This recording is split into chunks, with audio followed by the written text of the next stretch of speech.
Yeah. And so getting into, empiric, medical therapy, when I was in residency, it was PPI. Like we would, the main thing would be, okay, the good thing is your scope exam, is pretty normal. We're not seeing anything that looks like cancer. This is probably LPR because that's, kind of the wastebasket diagnosis. So, we're going to try PPI. You need to make sure you take it on an empty stomach at the beginning of the day. Here's some dietary modifications, yada, yada, yada. What's the latest paradigm? What are you doing for patients when you talk about, if they decide they want to hold off on that pH probe?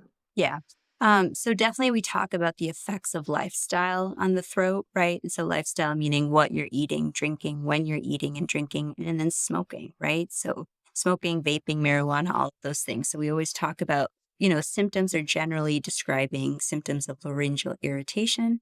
What irritates our larynx? And are there ways in your own personal lifestyle that you can make some of those adjustments, right? So coffee is usually a big one. Late night eating for a while there, especially in the summer, carbonated water is a huge issue, especially with the lovely flavors that exist and stuff. So that usually we talk about where in your own personal diet you can maybe make a few adjustments because everybody's triggers can be a little bit different. The decision to add on an antacid, again, I support it when it's needed. These are great medications. These, have saved lives and improved the quality of life for many people. It's just the discussion should be, why am I giving you an antacid or why am I recommending it? So definitely if patients describe traditional GERD symptoms, like, yeah, I have heartburn a lot, feeling a lot of burning, that sort of thing, then I say, yeah, we should add on an antacid.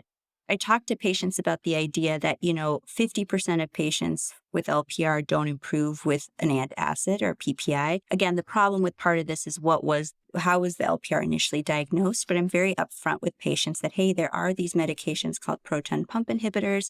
I can't tell you that they will do anything for you, but it's definitely an option once we talk about the potential risk factors of taking them. For short-term course treatments, most patients are open to giving it a try, right? So if they, again, have any sort of acid reflux symptoms, I definitely recommend it. If they don't have acid reflux symptoms, then I offer it, say we can try it, or your alternative would be something known as an alginate suspension, which tries to address more of the mechanical reflux component. Everybody gets the recommendations for the diet, behavior, smoking, vaping, all of that stuff.